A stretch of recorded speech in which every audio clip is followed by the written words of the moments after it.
Oke, halo semuanya.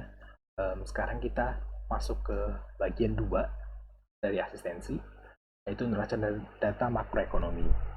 Oke, nah, em, jadi kita bahas pertama produk domestik bruto dulu. Definisinya adalah penjumlahan dari nilai akhir seluruh barang dan jasa dalam suatu perekonomian pada periode waktu tertentu. Biasanya dihitung 1 Januari sampai 31 Desember 2020 misalnya. Nah, dalam menghitung PDB itu ada 3 pendekatan. Pertama, pendekatan produksi atau nilai tambah, di mana PDB adalah penjumlahan atau nilai penjumlahan dari nilai produksi dikurangi nilai input antara. Tapi ini jarang banget dipakai, even anak IE pun jarang pakai ini gitu. Kemudian pendekatan pengeluaran, di mana PDB ini yang sering kita kenal, konsumsi ditambah investasi ditambah pengeluaran pemerintah ditambah net ekspor atau ekspor dikurang impor. Dan terakhir adalah pendekatan penerimaan, di mana PDB adalah komponen dari penjumlahan dari komponen upah, sewa, pendapatan bunga, surplus usaha, ditambah pajak dan dikurangi subsidi. Nah, biasanya yang dipakai itu pendekatan pengeluaran karena lebih gampang untuk diukur aja gitu. Datanya lebih banyak tersedia, lebih apa ya, publicly available gitu. Oke, nah, sebelum kita lanjut, ini gue mau kasih sedikit kelemahan PDB gitu. Jadi PDB ini udah banyak dikritik karena um, dia tuh nggak benar-benar bisa apa ya, meng-capture well-being orang-orang gitu. Ya ini cuma angka-angka doang gitu. Kalau kalian pernah lihat indeks kebahagiaan, justru negara-negara yang indeks kebahagiaannya tinggi itu PDB-nya tuh sebenarnya kecil gitu. Ya ini yang nggak capture sama sama PDB gitu. Ya, even apa namanya, yang bikin uh, pertama kali yang apa yang merumuskan formula ini juga bilang bahwa sebenarnya itu ini nggak ditujukan untuk mengukur apa namanya, kayak kemajuan suatu negara gitu. Nah ini kalian bisa baca sendiri sih. Kalau misalnya kalian bingung, kalian bisa baca gue ya. Nah, sorry. Nah kemudian PDW itu yang kita kenal itu ada apa namanya? Ada 3 macam. Jadi pertama adalah PDB harga konstan atau bisa dikenal juga sebagai real, PDB real atau real GDP. Itu digunakan untuk menghitung pertumbuhan ekonomi, di mana um, harganya yang dipakai itu harga Bashir gitu. Jadi dipilih satu satu tahun yang kira-kira representatif. Kemudian nanti kuantitas dari barang dan jasa itu mengikuti tahun-tahun yang mau apa, yang dicatat. Nah, kemudian PDB harga berlaku, mana untuk menghitung kontribusi atau peran sektoral terhadap PDB itu pakai harga dan eh, kuantitas tahun yang berjalan. Kemudian eh, PDB deflator itu untuk mengukur inflasi. Nah, rumusnya sesimpel ini sebenarnya. Nah, tapi bisa nih, um, kalian harus harus tahu gitu cara gimana sih caranya ganti tahun dasar, misalnya dari tahun 2000 2000 ke 2005 misalnya. Kayak tadi di materi sebelumnya yang uh, udah gue jelasin video sebelumnya itu, kalian jadi gini kan, 12 dikali 185 itu sebenarnya 2220. Oke. Nah, ini uh, 12 ini katakanlah 12 dolar gitu ya. Dikalikan sama kuantitas-kuantitas tahun-tahun selanjutnya. Dapatlah ini PDB konstan 2000. Nah, tapi kalau kalian mau uh, ganti Bezier dari tahun 2000, mau ganti Beziernya jadi 2005, nah kalian bagi aja semua ini dengan berapa ini nilainya, 2304, berarti 2220 dibagi 2304 itu, terus apa, semuanya juga dibagi, kemudian dikali 100, nanti dapatlah nilainya. Ups, sorry. Maksud gue, misalnya nih, kita mau ubah biasanya jadi 2000 ke 2005, dibagi dulu sama semuanya, dibagi sama 2304, kemudian dikaliin lagi sama, em, ini kan dapat indeks pengalinya nih, dari indeks pengalinya kalian kali lagi sama PDB konstan 2000-nya. Jadi ini 0,96 misalnya dikali 2020, ini hasilnya 2139,06. Atau 1764 dikali 0,765 ini hasilnya 1350, kayak gitu sih. Sesimpel itu ya. Nah, kemudian um, ini pendapatan domestik bruto, pendapatan nasional bruto, dan pendapatan nasional bruto siap dibelanjakan atau gross national disposable income. Nah, sebelumnya kita harus pahamin dulu apa arti-arti dari istilah apa singkatan-singkatan ini. Jadi supaya gampang, PDW-nya gue translate ke bahasa Inggris begini, CI plus K plus NX. Kemudian GNI itu ada komponennya dari GDP ditambah NFI. NFI itu net factor income. Juga ada NTR atau net current transfer income from abroad. Ya, ini agak panjang gitu ya. Tapi sebenarnya nggak terlalu susah sih. Jadi net factor income itu pendapatan atas faktor produksi, tenaga kerja dan modal included, milik presiden suatu negara, penduduk suatu negara, diterima dari luar negeri. Jadi penduduk suatu negara itu punya faktor produksi, terus dia dapat dapat pendapatan return dari itu, dari faktor produksi yang dia punya, yang dia punya di luar negeri, kemudian dikurangi dengan pendapatan yang sama milik penduduk asing eh, yang diperoleh di negara tersebut. Itu misalnya nih kasusnya Indonesia kita ambil ya.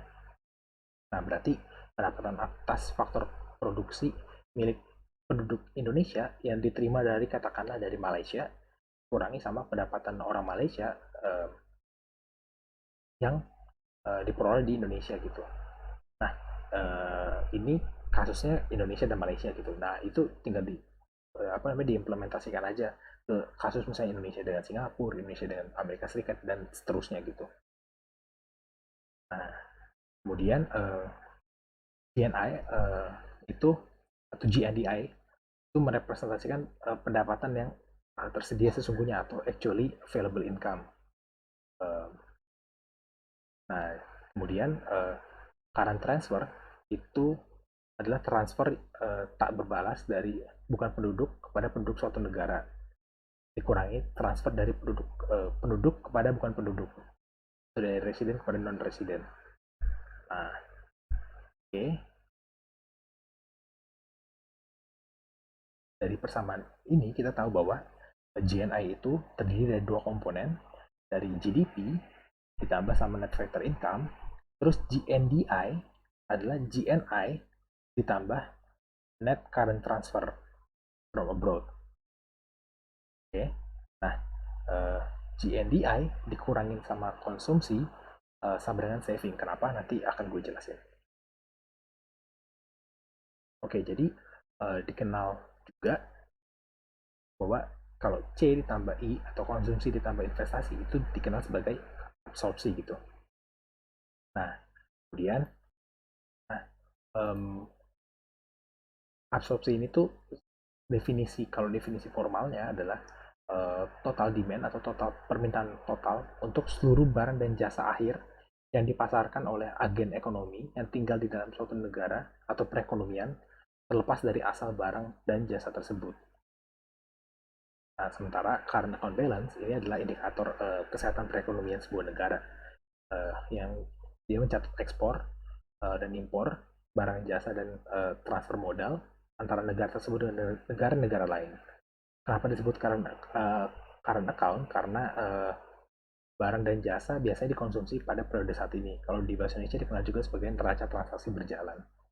Nah, um, current account balance itu terdiri dari tiga komponen. Pertama adalah ekspor kurang impor, net ekspor, terus tambah net factor income, sama net current transfer. Current account sendiri sebenarnya adalah bagian dari tiga bagian penting dari balance of payment atau neraca pembayaran. Dan indikatornya juga biasa dipakai untuk mengukur volume dagang sebuah negara. Nah, di tradisional BOP itu current account itu sama dengan net foreign asset. Net foreign asset itu apa? Jadi net foreign asset itu adalah aset yang dimiliki oleh residen di luar negeri, atau misalnya aset yang dimiliki oleh warga negara Indonesia di luar negeri dikurangi aset yang dimiliki oleh warga negara asing di Indonesia gitu. Kalau misalnya current account-nya di surplus, maka suatu negara memproduksi lebih banyak daripada jumlah yang mereka konsumsi atau absorpsi. Nah, artinya mereka tuh saving. Makanya kenapa tadi dibilang bahwa GNDI dikurangi C, dikurangi konsumsi sebenarnya saving. Nah, kemudian um, kalau misalnya mereka defisit, berarti artinya negara itu mengkonsumsi atau mengabsorpsi lebih banyak daripada yang mereka produksi. Nah, ini tuh bisa terjadi kalau misalnya negara lain kan tadi kalau misalnya surplus berarti mereka saving kan. Nah, ini misalnya ada negara yang surplus berarti mereka saving. Nah, mereka tuh minjemin tabungannya atau minjemin savingnya ke negara yang defisit ini, atau negara tersebut lagi menghabiskan cadangan devisanya gitu. Nah, um, di sini GDP itu sama dengan C ditambah I ditambah NX. Nah, karena C dan I itu sama dengan A, maka GDP sama dengan A absorpsi ditambah net ekspor. Nah, um, kalau di kenapa di sini nggak pakai apa namanya, nggak ada G gitu kan, G-nya kemana ya? Kalau sebenarnya uh, kalau G itu dipakai biasanya kalau kita pengen memisahin efek dari government consumption sama government investment. Tapi di sini tuh asumsinya bahwa komponen G itu udah diserap sama komponen C dan komponen I gitu. Nah, kalau misalnya kalian pusing gitu sama ini, tahu gue itu sih soal ini tuh nggak pernah sampai seribet ini sih. Um, tapi ini sekedar tahu aja gitu bahwa current account balance itu dapatnya dari mana. Nah, ini tuh udah gue tulis di sini, udah gue jabarin bahwa GNI itu tadi sama dengan GDP ditambah NFI. Kemudian GNDI itu adalah GNI ini yang mencakup GDP dan NFI ditambah NTR, terus dimanipulasi mana GNDI sama dengan A tambah NX ini ditambah NFI dan tambah NTR. Terus karena account balance itu terdiri dari NX, NFI dan NTR, kita ganti sehingga GNDI sama dengan A absorpsi tambah current account balance. Terus current account balance adalah GNDI dikurangi sama absorpsi. Makanya kenapa kalau misalnya current account balance-nya positif, artinya um, apa yang kita produksi lebih banyak, ini lebih produksi kita lebih besar daripada apa yang kita konsumsi. Begitu juga sebaliknya. Nah, ini adalah rumus untuk menghitung pertumbuhan ekonomi. Uh, Tadi kan kita udah belajar bagaimana menghitung PDB gitu kan. Nah, dari sini kita dari angka-angka itu kita bisa lihat bagaimana melihat berapa pertumbuhan ekonomi ya, dari misalnya tahun 2020. Nah, kalau mau hitung pertumbuhan ekonomi tahun 2020 berarti kita hitung PDB tahun 2020 dikurangi PDB satu tahun sebelumnya atau satu periode sebelumnya. Eh, jadi PDB tahun 2019 dibagi PDB 2019 dan dikali 100 gitu. Jadi dapatlah berapa pertumbuhan ekonomi. Nah, um, untuk meramal pertumbuhan ekonomi itu bisa dilakukan dengan berbagai cara. Biasanya atau konvensionalnya itu pakai regressive time series. Kemudian pakai leading indicators kayak misalnya indeks kepercayaan konsumen, izin mendirikan bangunan, terus berapa banyak konsumsi semen yang dikonsumsi di perekonomian gitu. Nah, um, kemudian juga bisa pakai intuisi, di mana mengandalkan informasi dan pengetahuan yang dimiliki gitu. Um, nah, yang ini yang gue gue highlight itu nowcasting. Jadi ini tuh kayak lagi trending gitu di perekonomian, di ekonomi. Jadi lu pakai data satelit untuk melihat konsumsi listrik, terus untuk melihat mobilitas orang gitu. Nah itu tuh jadi dasar uh, lo untuk meramal sebenarnya pertumbuhan ekonomi di daerah itu gimana sih gitu. Karena kan asumsinya bahwa kalau misalnya lo pakai listrik banyak, berarti lo punya uang untuk mengkonsumsi apa namanya untuk mengkonsumsi listrik kan. Terus juga kalau misalnya lo uh, punya uang atau lo bekerja kan lo apa namanya akan commute gitu kan. Nah makanya ini asumsi yang dipakai untuk nowcasting, dan ini tuh cukup reliable, bukan cukup lagi sih, bahkan sangat reliable. Ya selanjutnya ini inflasi. Ya, jadi inflasi kalian udah tau lah dan udah sering dengar. Tapi intinya adalah inflasi itu adalah peningkatan harga-harga secara umum dalam jangka waktu tertentu. Mana pengukuran inflasi itu umumnya dilakukan dengan menghitung perubahan indeks harga konsumen atau pakai PDB deflator. Nah, survei harga konsumen ini dilakukan oleh BPS di 82 kota dengan responden mencakup pedagang, penjual beras eceran, penjual bensin eceran dan lain-lain. Uh, Survei ini melibatkan 225 sampai 462 jenis barang dengan mengambil 1 sampai 3 merek atau kualitas untuk setiap komoditas. Oke. Nah, ini rumusnya. Kalau misalnya pakai indeks harga konsumen, ini mirip kayak PDB gitu ya. Jadi IHK di periode N dikurangi IHK periode N-1 dibagi IHK periode N-1 dikali 100. Karena kalau mau pakai PDB deflator, berarti pakai rumusnya PDB nominal dibagi PDB real dikali 100. Nah, komponen apa aja sih yang dihitung di IHK? Pertama bahan makanan, kemudian makanan jadi, minuman, rokok, dan tembakau, properti, perumahan sih, air, listrik, sandang, terus kesehatan, pendidikan, rekreasi, transportasi, komunikasi, dan jasa keuangan. Ini basically sebenarnya udah mencakup semua yang ada di perekonomian gitu. Nah, kemudian ada jenis-jenis inflasi. Jenis inflasi itu ada eh, empat. Yang pertama inflasi indeks harga konsumen atau dikenal juga sebagai headline inflation. Di mana tuh ini menggambarkan inflasi jangka pendek. Terus inflasi inti atau core inflation, pergerakannya cenderung tetap gitu, dan apa namanya lebih relatif lebih stabil gitu, dan dipengaruhi faktor fundamental kayak misalnya harga emas. Nah, ini untuk menggambarkan inflasi jangka panjang. Terus juga inflasi komponen bergejolak uh, untuk apa namanya barang-barang yang harganya tuh fluktuatif gitu. Karena misalnya uh, dia diimpor. Tuh. Nah, ini tuh sebenarnya um, dikenal juga sebagai volatile food atau volatile goods gitu. Nah, jadi sebenarnya aslinya tuh goods, tapi karena emang komponennya banyak bahan makanan, maka dikenal sebagai volatile food juga gitu. Tapi sebenarnya sama aja, mau pakai dulunya benar. Nah, kemudian terakhir adalah inflasi komponen yang diatur pemerintah. Namanya administered prices inflation. Nah, ini tuh um, inflasi yang memang sengaja diatur oleh pemerintah kayak harga BBM gitu. Nah, kemudian terakhir adalah konsep pengangguran. Nah, data pengangguran itu dapat dari Sakernas, BPS yang ngumpulin. Dilakukan secara 3 bulanan, kemudian melibatkan 200.000 rumah tangga sebagai sampel. Jadi ini bisa dibilang sangat komprehensif gitu untuk melihat kondisi perekonomian uh, nasional.